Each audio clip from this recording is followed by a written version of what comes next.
Good morning माय friends. तर असं आहे सुंदरसं वेदर.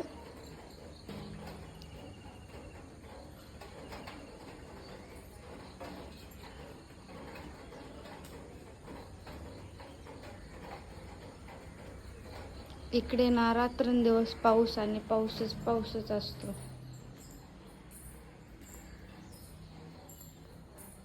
इकडे मी आत्ता केली देवपूजा. इकडे किचन जे की माझं आवरलं नाही आणि हे आहे माझं बेडरूम.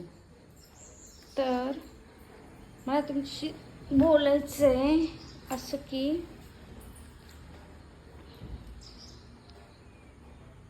एक मिनिट. विषय असा आहे की तुम्ही इकडे आपण म्हणजे कोकणामध्ये येता